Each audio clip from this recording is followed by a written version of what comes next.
keep it free. Now you could get like lithiums and AGMs and stuff, but like you have a standard battery.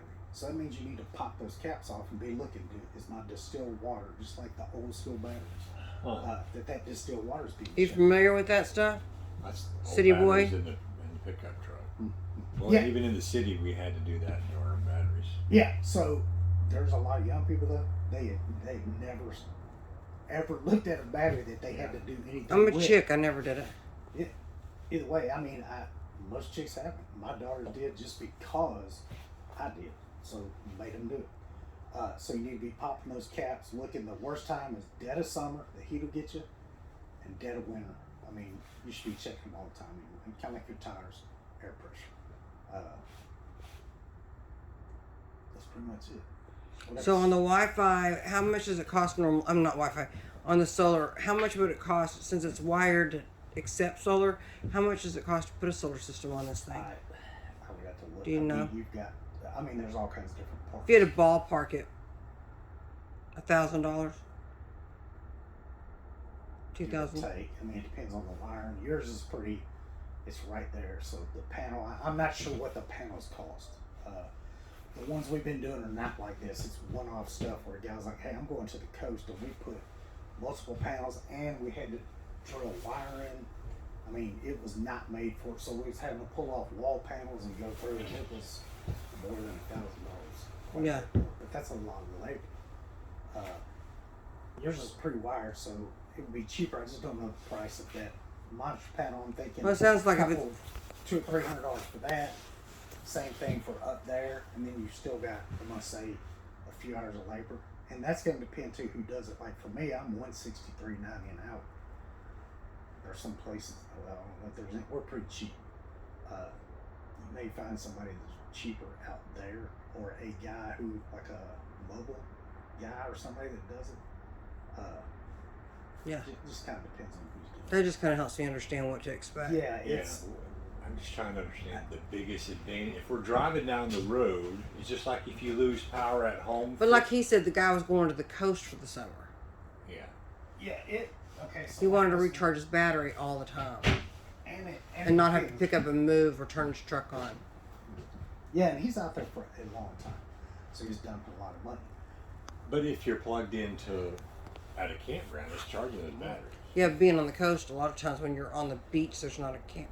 You're on the beach. But see, and that guy's not doing so. He's not watching TV. He's not worried about that. He's worried about all his 12-volt. So he also dumped in a battery bank.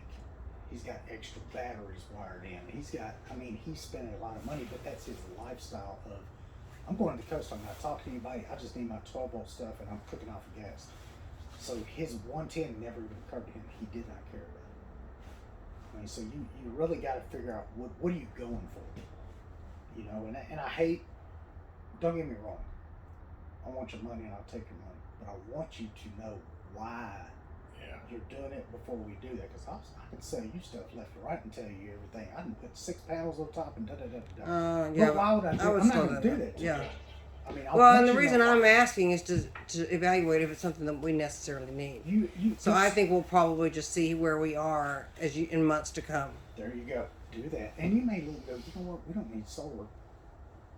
We're going to be moving, or we're going to do this, or we're always plugged in and we only need it every now and then. So I found this suitcase. They make suitcase models that when you stop, you just pop them out there and hook them in on your battery and run that suitcase out there. Really? Just put a little show where the sun is, and yeah, that's genius. And I don't have those, and I'm not trying to turn you off of me. Yeah. I'm trying to no, that's genius. Know what you want, and if you figure that out, man, I'll be your huckleberry. You bring it up here, I can do the work, but I'm never going to be the guy to try to just sell you a bunch of stuff. Well, that's kind of nice because then if you ever upgrade or change, you get to keep your solar system. I like that. I like versatility. And it doesn't matter if you go, you know what, we're not going to use this for a couple months, but you got it at the house. If you've got a 110 plug, you could take this unit and you would have to have some adapters. You take your short cord and adapt from 50 to 30 to 110. Or I've got one that actually screws in there. It goes straight from 50 to 110. You could put that in and take an extension cord, close the chute up, run the extension cord, plug it into an outlet, and it's going to charge those batteries the whole time it's plugged in. You can come out here and turn on the furnace. Pretty much you could use anything in here except for the ACs. You never want to run an AC on a 110 circuit.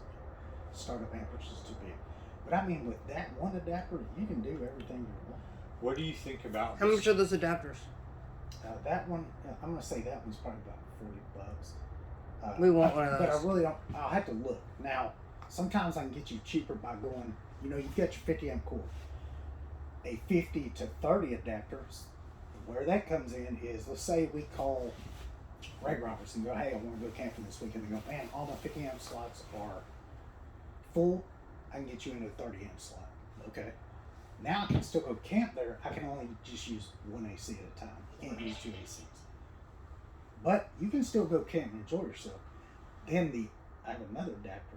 If I have any in stock, everybody buys them. It's like $5. It plugs right onto that 30 and goes to 110. And I can usually sell those two for cheaper than that one 50 to 110, and you get more usage. Yeah. I'll just have to see if I have them, because usually when people are delivering here or picking up, that's usually what they're buying is the adapters, the water hoses. And when we go back in, I've got a section set up of I need to go camping, and it's water in, waste out. That's your basics. So you need a water hose. I suggest a water pressure regulator, and I suggest a 90-degree brass, because when you come up through that hole with that water hose, you saw the hole where you can come in, and I said, this is where you're going to plug your hose. If you took a rubber hose and bent it over and did it, as soon as it gets warm outside, yep, it's done. You don't have any water pressure.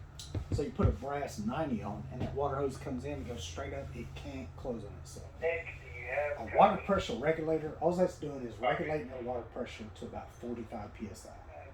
Because these are nice, but this is not an $1,800 Moen faucet.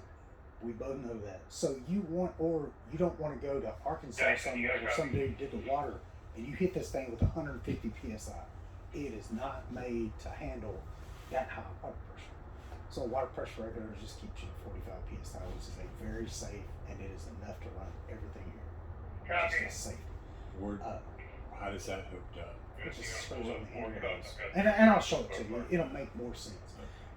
And you can buy it from me. You can buy it offline, whatever.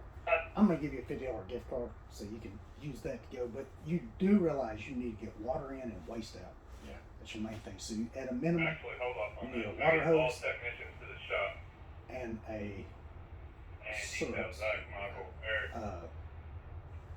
And then I suggest like a surge protector. That's safety stuff. Protect the whole unit from electricity. Your water pressure regulator for a $15, $17 part is going to protect your water system. I mean, it's just little stuff, but I'll show you that stuff when you get home. Okay. Okay. What was it? Smart Start. I've seen stuff online. I think that's what it's called. It goes on both air conditioners. Soft start. That's it.